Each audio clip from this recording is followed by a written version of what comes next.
बिस्मिल्लाहिर्रहमानिर्रहीम। Express sports page में Mirza Iqbal Baig Express News के व्यूअर्स को खुश आमदीद कहता है। आपको तो इल्म है कि पाकिस्तानी क्रिकेट टीम 18 जून को चैम्पियंस ट्रॉफी क्रिकेट टूर्नामेंट जीतने के बाद से अब 3 माह तक पाकिस्तानी क्रिकेटर्स की कोई सरगर्मियाँ नहीं है। कहा जा रहा है कि सितंबर में एक वर्ल्ड 11 ICC की पाकिस्तान का दौरा करेगी और फिर अक्टूबर में पाकिस्तानी क्रिकेट टीम श्रीलंका के खिलाफ टेस्ट, वनडे और T20 सीरीज़ में मुत्तहदा अरब अमारात में मद्दे मुकाबिल होगी। गुज़िश्ता दिनों पाकिस्तान क्रिकेट बोर्ड ने सेंट्रल कॉन्ट्रैक्ट के लिए 35 खिलाड़ियों के नामों का ऐलान किया और इन 35 खिलाड़ियों में से कुछ ऐसे नाम भी थे जो हैरत अंगेज़ तौर पर उस 35 की लिस्ट में भी अपनी जगह बनाने में नाकाम रहे। हालांकि डोमेस्टिक सीज़न अगर क्राइटेरिया रखा जाए तो कई ऐसे बासलाहियत खिलाड़ी हैं जिन्होंने डोमेस्टिक सीज़न में अच्छी कारकर्दगी का मुजाहरा किया है।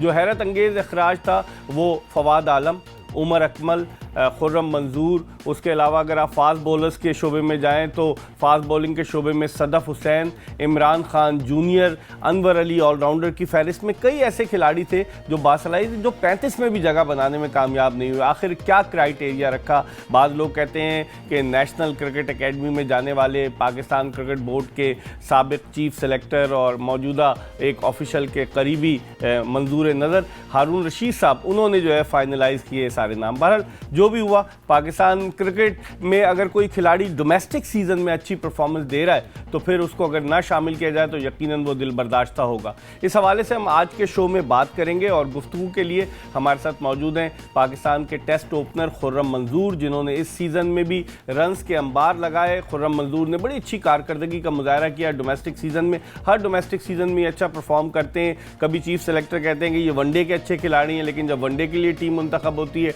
तो इन्हें शामिल नहीं किया जाता। T20 के लिए टीम मुंतखब होती है, इन्हें शामिल नहीं किया जाता, और जब टीम में जाते हैं तो इन्हें रन आउट करा दिया जाता है। इस पर हम बात करेंगे, बहुत सारी चीज़ें जिन पर हम बात करेंगे। खुर्रम मंजूर ने, मुझे अच्छी तरह से याद है, जिम्बाब्वे की क्रिकेट टीम जब पाकिस्तान के दौरे पर आई थी, ये 2008 की बात है, उस वक्त उन्होंने अपने इंटरनेशनल क्रिकेट कैरियर का आगाज़ किया। एक प्रॉपर तरीके से ये आ गया है, पाकिस्तान अंडर 19 को रिप्रेजेंट किया, पाकिस्तान ए को रिप्रेजेंट कर चुके हैं और फिर उसके बाद डोमेस्टिक सीज़न में रन्स के अंबार लगाए। इनके कैरियर का पहला टेस्ट मैच वो टेस्ट मैच था जिसमें यूनुस खान ने 313 रन की यादगार इनिंग्स खेली। 16 टेस्ट मैचेस खेल चुके हैं खुर्रम मंजूर। 146 रन इनका हाईएस्ट स्कोर, और वो भी अबू धाबी में जनूबी अफ्रीका की क्रिकेट टीम के खिलाफ। लेकिन क्या वजह है कि सेलेक्टर्स की नज़र करम इन पर नहीं जाती। आखिरी मरतबा ये एशिया कप T20 के लिए सिलेक्ट हुए थे और फिर उसके बाद से टीम से बाहर है। खुर्रम, सबसे पहले तो ये बताइए कि इस सीज़न में अपनी परफॉर्मेंस के बारे में बताइए। इस सीज़न में आप पाकिस्तान कप में आपकी ज़बरदस्त परफॉर्मेंस रही। हाँ, अल्हम्दुलिल्लाह पाकिस्तान कप में मैंने 4 मैच खेले थे और उसमें मैंने 250 रन किए, जिसमें फास्टेस्ट सेंचुरी शामिल थी टूर्नामेंट की। फिर एक मैच में मैंने फास्टेस्ट 50 किए थे और वनडे रीजन में बेस्ट बैट्समैन बना कराची की तरफ से, और हम लोग सेमीफाइनल हारे थे अनफॉर्चुनेट पेशावर से। और टोटल 2 टूर्नामेंट में मैंने कोई 650 रन किए, जिसमें 10 इनिंगें बनती हैं मेरी। 10 में से 4 या 3 तो मेरी नॉट आउट थी, तो 8 इनिंगों के अंदर मैंने ऑलमोस्ट 650 रन किए इस साल ही। और अगर ओवरऑल पूरे सीज़न की बात करें तो मैंने 1450 रन किए, जिसमें ग्रेड 2 में भी 350 रन है। 4 मैचों में कायदम ट्रॉफी में 600 रन के। पोर्ट कासिम से खेले? जी, पोर्ट कासिम से खेला था। कराची से कायदम ट्रॉफी खेली, उसमें मैंने अराउंड 600 रन किए। तो जो मेरे बस में है, जिससे जो क्राइटेरिया है टीम में जाने का, तो उसमें मैं 110% दे रहा हूँ और अल्लाह का शुक्र है एक कंटिन्यूसली परफॉर्म करता आ रहा हूँ। मगर जब जिस तरह कल अनाउंस हुआ सेंट्रल कॉन्ट्रैक्ट, तो सुन के जाहिर सी बात है अफसोस तो होता है और धचका भी लगता है कि उम्मीद करता था कि एटलीस्ट D कैटेगरी में तो नाम मेरा डिज़र्व करता था।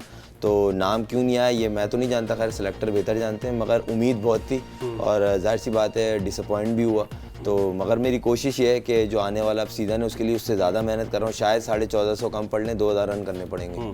लेकिन एक और चीज़ खुर्रम, के आपने 2008 में वनडे डेब्यू किया और इस दौरान आप सिर्फ 7 वनडे खेले अब तक पाकिस्तान के यहाँ, 3 T20 खेले और 16 टेस्ट मैचेस। ये 2008 से अब 2017 आ गया, 9 साल के अरसे में इन और आउट क्यों होते रहे? इसकी रीज़न क्या? आपकी कारकर्दगी या आप सेलेक्टर्स को अच्छे नहीं लगे या कुछ और वजह क्या थी? मुझे ऐसा लगा इकबाल भाई कि ना पाकिस्तान में माजरत के साथ सच बोलना चाहिए कि गुड बुक और बैड बुक एक नया पैटर्न है कि जो गुड बुक में अगर वो कुछ नहीं भी कर रहा हो, खा बॉलर हो बैट्समैन हो, वो गुड बुक में है तो वो खेलेगा। सही। या कोई और काम में भी हो, अगर गुड बुक में है तो वो आगे जाएगा। और जो गुड बुक में नहीं है और परफॉर्म कर रहा है या कहीं काम में अच्छा रिजल्ट दे रहा है, उसके बाद भी उसको वो वाला अप्रिशिएट नहीं मिलता जो चीज़ का वो डिज़र्व करता है। तो ज़्यादा जो इससे पिछले जो कोच थे उनको भी मैंने जो सुनने में आया, वकार भाई को भी मैं पसंद नहीं था।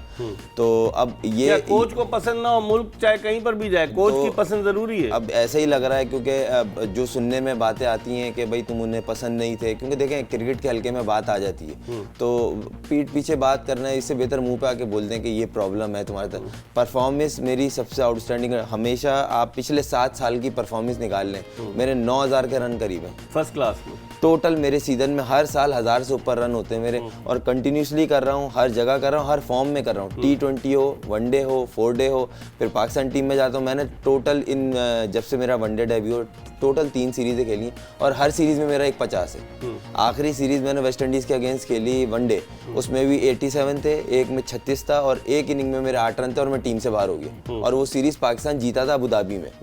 तो इन चीज़ों का जवाब नहीं है। मेरा डेब्यू में मैंने 50 किया, 1 साल घर बैठा, ऑस्ट्रेलिया में 77 किए, 3 साल घर बैठा, कोई जवाब देना।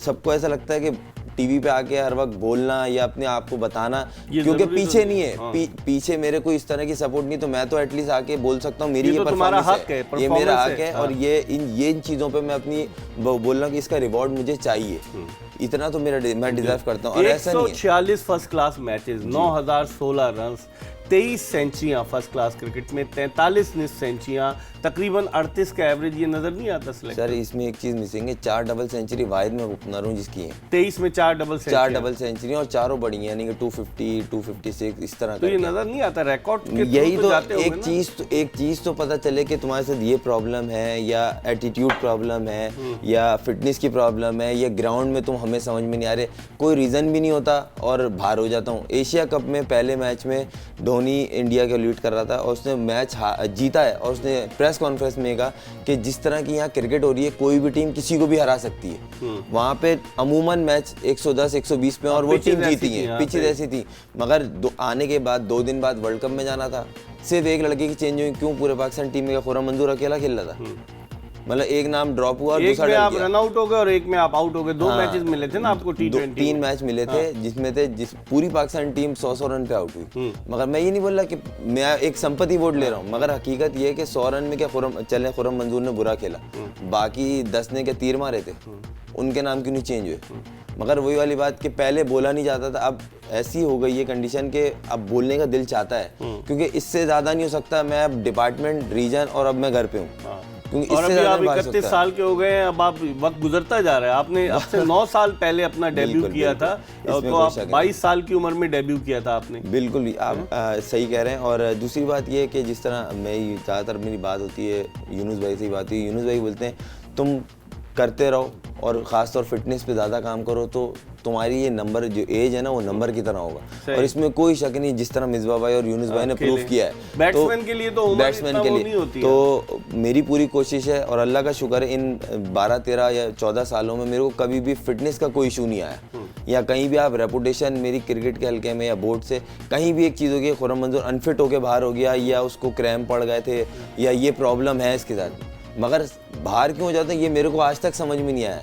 वही मेरे को जो एक चीज़ समझ आती पाकिस्तान में, जो ट्रिपिकल कॉन्सेप्ट है कि गुड बुक और बैड बुक। अच्छा जी, वो बहुत अच्छा प्लेयर है, अब वो कुछ नहीं भी कर रहा तो वो हर जगह सेलेक्ट हो रहा है, हर जगह नाम आ रहा है, सारी कैटेगरियाँ मिलनी है। जो परफॉर्म कर रहा है, पीछे बोलने वाला नहीं है, वो घर पे बैठा हुआ है, क्यों जी? उसके पीछे बैक स्ट्रॉन्ग नहीं है। तो ये कॉन्सेप्ट किया था, मैं नहीं, बहुत सारे क्रिकेटर स्ट्रगल कर रहे हैं। ठीक है, खुर्रम मंजूर कह रहे हैं कि जिसका अल्लाह के सिवा कोई नहीं है और वो परफॉर्मेंस दे और वो भी पाकिस्तान टीम में ना आए, तो आखिर ये किससे इंसाफ की तवक्को करें।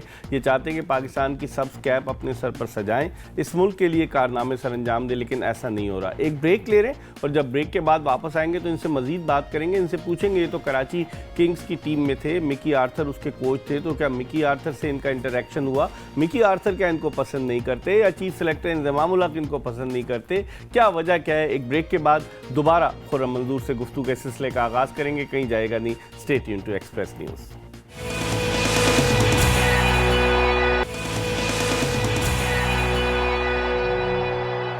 ब्रेक के बाद एक मरतबा फिर एक्सप्रेस स्पोर्ट्स पेज में पाकिस्तानी टेस्ट ओपनर खुर्रम मंजूर के साथ खुशामदीद। ब्रेक पर जाने से कबल हम इनसे बात कर रहे थे और ये इस बात का शिकवा कर रहे थे। किससे शिकवा करें? कह रहे थे कि मेरा काम है कि मैदान में परफॉर्म करना, रन्स के अंबार लगाना, बाकी तो सिलेक्टर्स का काम है, पाकिस्तान क्रिकेट बोर्ड का काम है कि वो खिलाड़ी जो सख्त मेहनत करते हैं, सख्त गर्मी में धूप में अपनी सलाहियतों के जौहर दिखाते हैं, अगर उनको उनका हक नहीं मिलेगा तो फिर किसे मिलेगा? मिकी आर्थर तो आपके साथ थे ना कराची किंग्स में। क्या मिकी आर्थर, पहले तो वकार यूनुस चले, आपको नहीं सिलेक्ट होने, आप क्या मिकी आर्थर भी मना करते थे? नहीं, कराची किंग में तो वजह मुझे दिख भी रही थी और पता भी चल रही थी। देखें, क्रिस गेल एक बड़ा ब्रांड है और जिस तरह का वन मैन शो है तो उसको बैठाना बनता नहीं था। दूसरी बात ये कि बाबर आजम की टॉप फॉर्म थी, वो जिस तरह टूर्नामेंट में लीड कर रहा था तो उसको बैठाना भी ज्यादा थी, तो वहाँ तो समझ में आ रहा था चांस नहीं बन रहा। इंटरेक्शन हुआ आपका उससे? हुई, और बड़े अच्छी तरीके से वो इवन स्पेशली जब मैं नेट में जाता था तो वो पूरा वॉच करता था। मैं 15-20 मिनट जितना मेरा टाइम होता था बैटिंग का,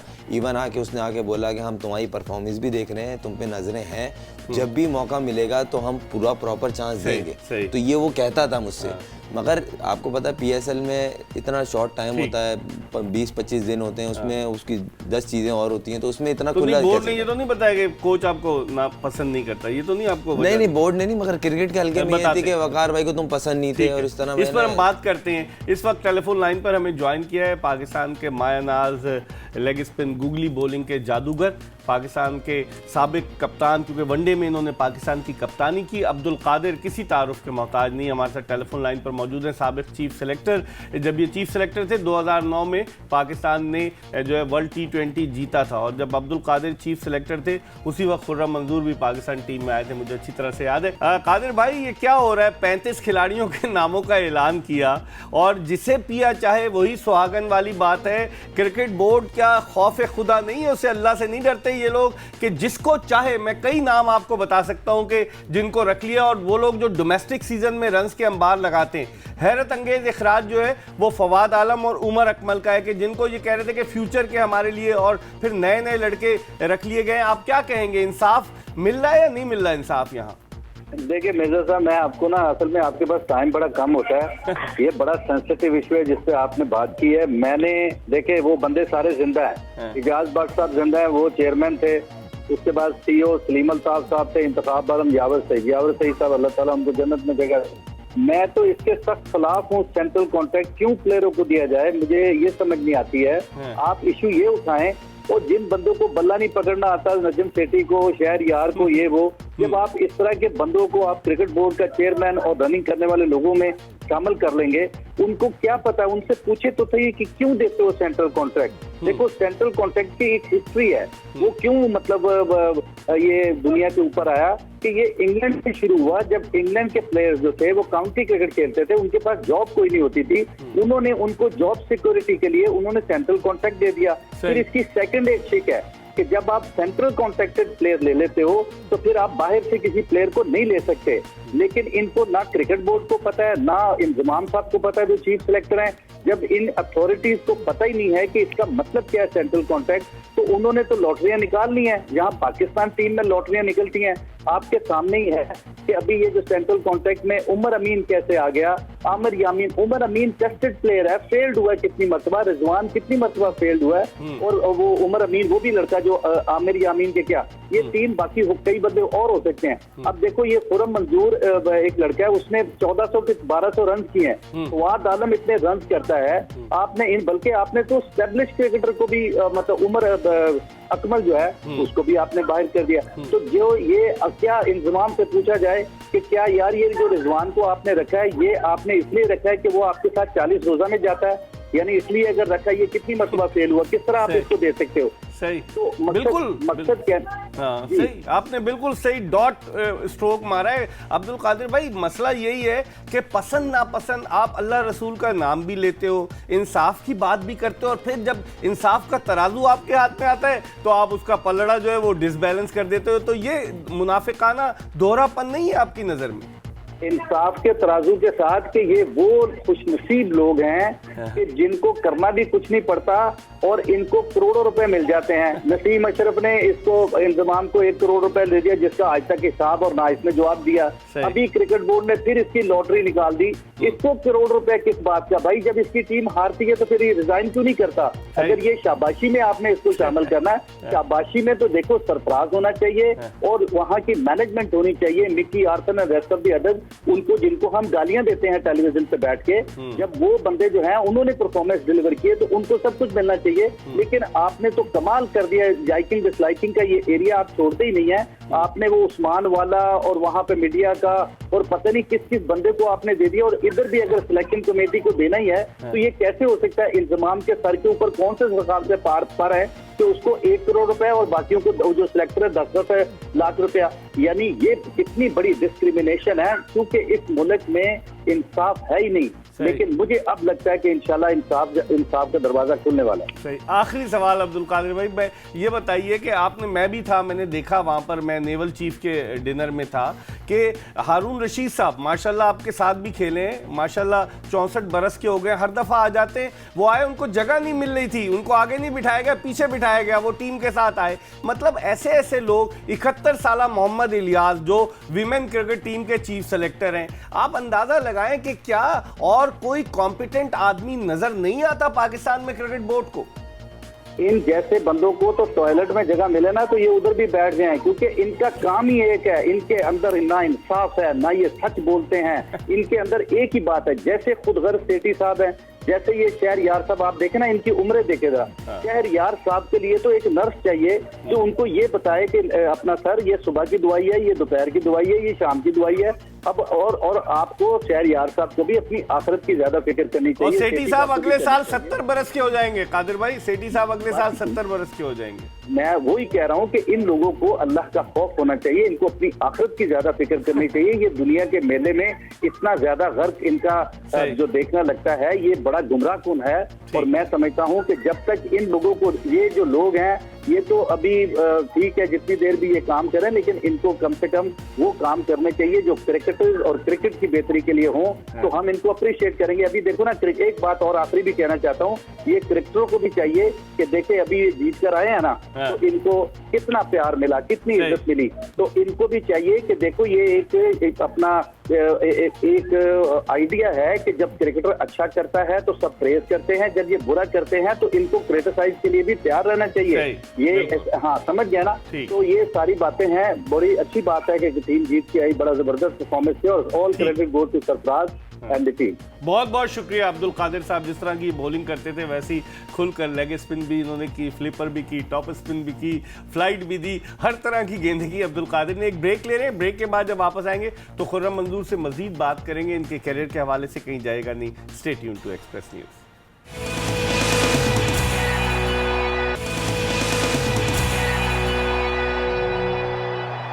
पाकिस्तान के टेस्ट ओपनर खुर्रम मंजूर के साथ ब्रेक के बाद एक मरतबा फिर एक्सप्रेस स्पोर्ट्स पेज में मिर्ज़ा इकबाल बेग आपको खुश आमदीद कहता है। ब्रेक पर जाने से कबल अब्दुल कादिर कौमी क्रिकेट टीम के साबिक चीफ सेलेक्टर अपनी गुफ्तगू कर रहे थे और बहुत सी चीज़ों की जानिब उन्होंने निशानदेही की। खुर्रम मंजूर से मज़ीद बात करते हैं। खुर्रम, आपको दुख होता है कि इतना अरसा हो गया, मैं वही बता रहा था, 2008 में आपने करियर शुरू किया, 2009 में टेस्ट करियर शुरू किया, T20 भी खेले, वनडे भी खेले, सेंचुरी भी की।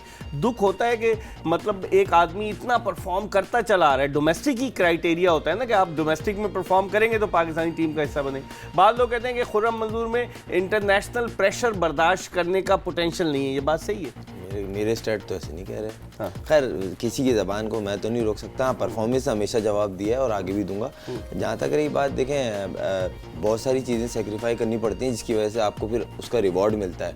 मैं 2012 में लीग खेलने गया था, उसके बाद से मैं लीग खेलने नहीं जाने का अपना मेरा डिसीजन है। क्यों? मुझे यहाँ रह के डबल मेहनत करनी, इसलिए शायद मैं हर साल 1000 से ऊपर रन करता हूँ। तो इस साल भी मेरा 10,000 पाउंड का कॉन्ट्रैक्ट था जो मैंने खुद छोड़ा। मुझे लोगों ने बोला कि तुम जाओ, तुम्हें यहाँ पे तुम जो सोच के बैठे हो नाम आएगा, तुम दोबारा होगी, ऐसा कुछ भी नहीं होगा। तुम जाओ, जो वेल विशर होते हैं, जो जिनको दिख रहा होता है कि इतने अरसे से तुम्हारे साथ ये चीज़ हो रही है, तो तुम इनके चक्कर में अल्लाह देखें, अगर मैं यहाँ रह के डबल मेहनत करूँ तो मेरा हो, और क्या पता हो जल्दी हो, क्योंकि जो मेरी परफॉर्म हुई हुई है, जिसका जो क्राइटेरिया पे मैं उतरता हूँ, तो उसकी वजह एक है यहाँ पे रह के मैं इनको फिर नॉक करूँ। इसलिए मैं पूरी रमज़ान क्रिकेट खेली, रमज़ान में बड़ा अच्छा परफॉर्म किया, मैंने 27-28 मैच खेले। सिर्फ यहाँ रह के एक चीज़ के किसी तरह डोर को नॉक करते रहना है कि मैं इतनी नजरों में रहूँ। ये भी एक सेक्रीफाइस, ये ज़रूरी नहीं है कि आप परफॉर्म करके आप घर बैठे हो। मैंने कॉन्ट्रैक्ट भी छोड़ना, मेरा फाइनेंशियली भी नुकसान हो रहा है। मैं ये नहीं बोल रहा कि मैं ब्लेम बोर्ड पर डाल रहा हूँ, मगर एक मैं इसलिए पाकिस्तान को सर्व करने के लिए मैं ये भी सेक्रीफाई कर रहा हूँ। अगर मैं यहाँ रहूँगा, मेहनत डबल करूँगा, जब भी मौका मिलेगा मुझे, क्योंकि मेरे पॉकेट में रन होने चाहिए। अगर मेरे पॉकेट में रन होंगे तो मैं आज मैं यहाँ बैठ के बोल रहा हूँ मैंने 1450 किए हैं या जितने भी किए हैं, तो मैं यहाँ बैठ के बोल रहा हूँ, इस बात में वजन तब है जब मैंने किए हैं। तो मैं नेक्स्ट सीजन अभी भी मेरा सुबह 3 घंटे का ट्रेनिंग सेशन होता है, मेरे गुलशन में टीटू भाई होते हैं, तो उनके साथ मैं प्रॉपर ट्रेनिंग कर रहा हूँ। ये वही टीटू हैं जो शायद आफरीदी के साथ भी होते थे, वो नहीं है? ये कोई नहीं, वो ये दूसरे, ये यूनुस भाई के बड़े क्लोज हैं, बड़े जबरदस्त ट्रेनर। फवाद भी वहाँ जाता है, और भी क्रिकेटर कराची के बहुत से जाते हैं, और बड़ा जबरदस्त ट्रेनिंग सेशन है। शाम में बैटिंग 1.5 से 2 घंटा मैं गुलबर्ग स्टेडियम पे जाके कर रहा हूँ। जो मेरे हाथ में, जी, जो मेरे हाथ में, जो मेरा काम है, मैं वो अच्छी तरीके से करूँ। बाकी देखें, डिसअपॉइंट तो होता है इंसान हो, अगर मैं मेहनत करूंगा उसके बाद रिजल्ट की उम्मीद रखूंगा और आना चाहिए और आ नहीं रहा तो अफसोस तो होता है। बाकी मेरा काम है, इस साल में इससे ज्यादा मेहनत कर रहा हूँ, क्या पता ये रन भी कम लग रहे हैं, तो उम्मीद करता हूं और अच्छा। लेकिन आप 7 वनडे खेले और आपका 33 का एवरेज, 350, हाईएस्ट 83, तो ये बुरा एवरेज तो नहीं है वनडे इंटरनेशनल मैचेस में? 30 से ऊपर का एवरेज 33 का, सिर्फ 7 वनडे क्यों खेले आप 9 साल में? मैंने जिस तरह भी आपको पिछले उसमें बोला था कि और वनडे में परफॉर्मेंस भी अच्छी थी पाकिस्तान कप में। मेरे स्टैट्स बता रहे हैं कि ये डाइजेस्ट नहीं हो रहे, तो मैं टोटल वनडे 3 सीरीजें खेल रहा हूँ और हर सीरीज में मेरा एक 50 है, और ये होता है ना 51 आउट बड़ा है, 87। एक जिम्बाब्वे के खिलाफ खेले आप, एक श्रीलंका के खिलाफ खेला था और एक खेला मैं वेस्ट इंडीज के खिलाफ। टोटल 3 सीरीजें खेले, उनमें 3 में 50 है मेरे। उसके अलावा टेस्ट मेरे को जब मौका मिला 750, 100, जिसमें अगर मैं प्रेशर नहीं बर्दाश्त कर सकता तो साउथ अफ्रीका उस टाइम टेस्ट नंबर 1 टीम थी, जिस टाइम मैंने 146 किए, तो ये उनके लिए जवाब ज्यादा अच्छा, जो ये बोलते हैं इंटरनेशनल, वो कहते हैं जब उसको मौका देते हैं। लेकिन आप समझते हैं प्लेयर टीम से इन और आउट होगा, खुर्रम बाहर हो गए, फिर आए, फिर बाहर हो गए, तो उसकी फिर परफॉर्मेंस में तसलसल तो नहीं रहता? जाहिर सी बात है, आपने क्राइटेरिया अपना बनाया हुआ है। जिस तरह बातें होती है ना, देखें लगेगा बुरा तो लगे, क्योंकि हमें भी लगता है, क्योंकि सीधी सी बात है, इतनी परफॉर्म करके अगर यहाँ बैठे हुए ना तो अफसोस हो रहा है, और जो नहीं डिजर्व करते हुए उनको अपॉर्चुनिटी मिल रही है तो मतलब ज्यादा दुख होता है। तो ये चीज बोलना जरूरी है कि मेरी जो परफॉर्मेंस है ना वो बोल रही है, मैं नहीं बोल रहा, मैं बार बार बोलता हूँ कि खुर्रम मंजूर का नाम हटा दे। बाकी लोगों की बीनाई कमजोर है या उनको दिखाई नहीं देता, नजर नहीं आता ये परफॉर्मेंस, तो स्टैट्स तो रखते होंगे ना, सिलेक्टर्स भी तो देखें ना, माशाल्लाह 3-4 सिलेक्टर्स हैं। मैं तो उनको, मैं ये समझता हूँ ये उनका काम है, क्योंकि देखें बातें छुपती नहीं है, वहीं के जहाँ होते हैं वहीं के लोग बोलते हैं यार आपके शहर का भी तो है, रिप्रेजेंट करता है, वो क्यों नहीं फाइट करता आपके प्लेयर्स के लिए, और बहुत सारे प्लेयर्स के लिए, एक के लिए, ये नहीं बोला खुर्रम मंजूर के लिए, और बहुत सारे बोलना हम तनख्वाह ले रहे हैं तौसीफ अहमद, ये तो मुझे नहीं पता। तौसीफ अहमद सिलेक्शन कमेटी में, वसीम हैदर सिलेक्शन कमेटी में, वजाहतुल्लाह वास्ती सिलेक्शन कमेटी में। नहीं, मैं मादरत के साथ मुझे ये बोलना पड़ रहा है कि ना देखें, एक चीज का रिवॉर्ड मुस्तकिल नहीं मिल रहा, तो कहीं ना कहीं आपने क्राइटेरिया अपना बनाया, किसी को नाराज के लिए कि आप सलाम नहीं करते या किसी की जी हुजूरी नहीं करते, कहीं ये वजह तो नहीं है? नहीं, देखें मैं क्रिकेट ढंग से खेलूं वही बहुत है, ये काम के लिए बहुत टाइम चाहिए। तो बहुत बात तो ऐसे प्लेयर्स हैं, मैं नाम नहीं लूंगा, लेकिन वो इस फन में माहिर है। नहीं, बस फिर ये चीज़ मेरे को नहीं आती फिर जो काम है, मगर वही वाली बात मैं जिस तरह बोल रहा हूँ ना कि किसी प्लेयर के लिए 25 चांस भी आप बोलते हैं नहीं यार ये अच्छा प्लेयर है, इसको दो, मौका दो। हाँ। और किसी को एक मैच में एक इनिंग खराब होती है, आप बोलते हो भाई रैप अप करो, उसको भेजो, मतलब ये दोहरा मयार या डबल स्टैंडर्ड नहीं होना चाहिए। मैं ये नहीं बोल रहा कि मेरे साथ, ये सबके साथ ही है। ठीक है, हमारी गुफ्तगू का सिलसिला जारी है। खुर्रम मंजूर हमारे साथ मौजूद हैं। वक्त हो गया प्रोग्राम के आखिरी ब्रेक का। आखिरी ब्रेक के बाद जब वापस आएंगे इनसे मजीद बात करेंगे, क्योंकि ये तो दुनिया के बेशतर ममालिक के दौरे कर चुके हैं। मुझे अच्छी तरह से याद है न्यूजीलैंड के खिलाफ सीरीज़ में जब 2009 की बात है, इनको ड्रॉप कर दिया गया था, उस वक्त नाम नहीं था, बाद में इनका नाम आया इनकी परफॉर्मेंस की बेसिस पर, अगर गलत नहीं थे सिफारिश पे नहीं आया। बहुत सारी चीज़ें इनसे डिस्कस करेंगे, वेस्ट इंडीज़, साउथ अफ्रीका, इस पर बात करेंगे एक छोटे से ब्रेक के बाद। Stay tuned to Express news.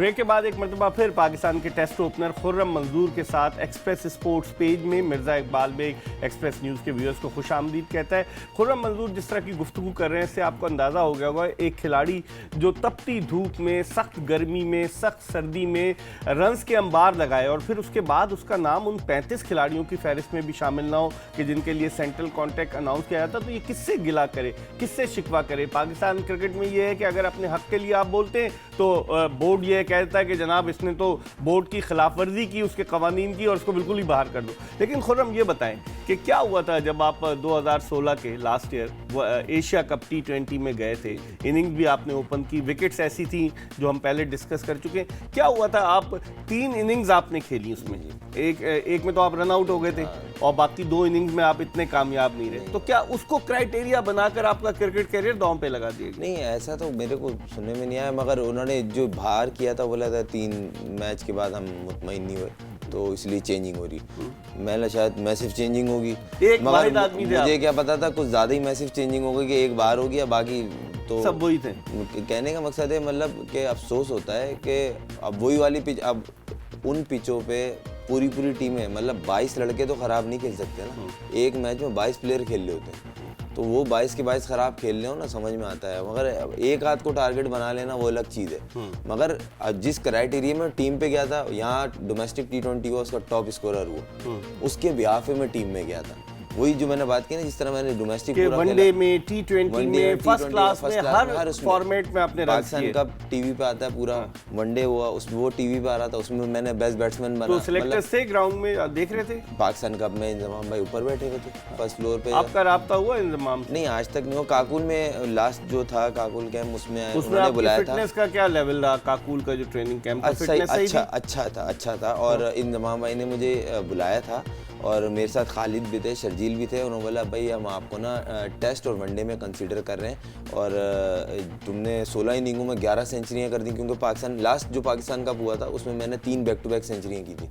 तो बोला तुम इंशाल्लाह इंग्लैंड की तैयारी रखना और वहाँ पे भी बोला सर बिल्कुल पूरी उम्मीद है। तो वो तकरीबन साल पूरा ख़त्म हो गया और मैं यहीं हूँ।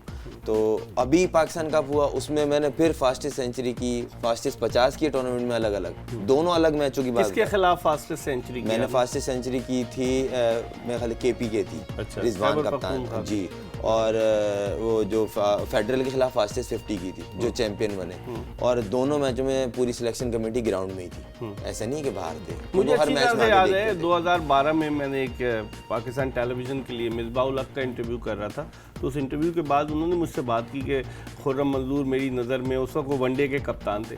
तो क्या हुआ, कप्तान भी बदलने से फ़र्क पड़ता है? अगर नहीं, ऑब्वियस सी बात है पड़ता ही है, क्योंकि जब किसी वही, अब जैसे मैंने थोड़ी देर पहले कहा गुड बुक पर उनकी नज़र में मैं परफॉर्म वाइज आया हुआ था कि ये टेस्ट में अच्छा कर रहा है, ये वनडे में भी लेके आएंगे तो अच्छा करेगा, क्योंकि इसने वनडे खेला हुआ है, मगर इसको प्रॉपर चांस या कंटिन्यूसली नहीं मिले। टोटल 3 सीरीज हैं, 9 साल में 7 वनडे मिला और उसमें भी परफॉर्म किया हुआ है। 350 हैं आप। और मेरा अगर वनडे लिस्ट ए का देखें, जो मतलब वनडे की टीम में क्राइटेरिया जाने का, मैं वाहिद पाकिस्तानी प्लेयर हूँ जिसकी 50 की एवरेज है, स्टैट्स आपके हाथ में, और 5,500 रन हो चुके हैं मेरे, 17 या 18 सेंचुरी है मेरी।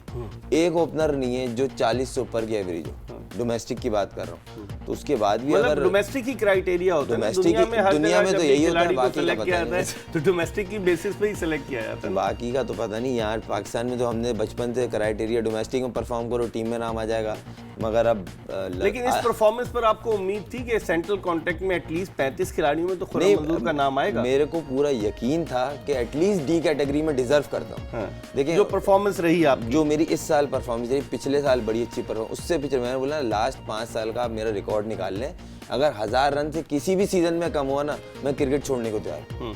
मतलब कंटिन्यूसली एक लड़का इतने रन कर रहा है, मैं वो बातें नहीं, मेरे स्टैट्स बोल रहे हैं। हाँ। ये मैं हवा में बातें नहीं कर रहा कि मैं बड़ी बड़ी बातें चैनल पे बैठ के कर रहा हूँ, हीरो बन जाऊंगा, ऐसा नहीं, मेरे स्टैट्स हैं। तो इस तरह ये मेरा राइट है, ये मैं बोल सकता हूँ, ना मैं किसी को क्रिटिसाइज कर रहा हूँ, ना मैं किसी को टारगेट कर रहा हूँ। की बात कर रहे हैं ना। आखिरी सवाल, क्या समझते हैं कि इस तरह की चीज़ें आपका रास्ता रोक नहीं सकती, क्योंकि जब आप में टैलेंट है, पोटेंशियल है और आप परफॉर्म कर रहे हैं, बाकी उन लोगों को अपनी आंखें खोलनी होंगी ना जो कि हेल्म ऑफ अफेयर्स पर है। हिम्मत हार गए या हिम्मत अभी नहीं आ रहे हैं? वो स्पोर्ट्समैन ही क्या जिसने हिम्मत हार दी। और दूसरी बात ये, मेरा काम है मेहनत करना, हाँ पहले से डबल कर दी, क्योंकि शायद 1450 भी कम लग रहे हैं, तो कुछ और करने पड़ेंगे शायद, उसके बाद शायद गेट के दरवाजे खुले। चलें wish you best of luck Khurram, बहुत बहुत शुक्रिया खुर्रम मंजूर, पाकिस्तान के टेस्ट ओपनर। इनकी गुफ्तगू आपने मुलाहिजा की, वनडे में इनकी परफॉर्मेंस अच्छी, डोमेस्टिक लेवल पर फर्स्ट क्लास में इनकी परफॉर्मेंस अच्छी, T20 में इनकी परफॉर्मेंस अच्छी, और फिर भी सिलेक्टर्स के पास कौन सा चश्मा है कि जिससे इनको नज़र नहीं आ रहा उनको खुर्रम मंजूर की परफॉर्मेंस। हमें उम्मीद है कि हमारी आज की ये कोशिश, ये काविश आपको पसंद आई होगी। इंशाअल्लाह अगर ज़िंदगी ने वफा की तो अगले प्रोग्राम में एक मरतबा फिर आपकी खिदमत में हाजिर होंगे। उस वक्त तक के लिए मिर्ज़ा इकबाल बेग एक्सप्रेस न्यूज़ की पूरी प्रोडक्शन टीम के साथ आपसे इजाज़त चाहता है। अल्लाह हाफ़िज़।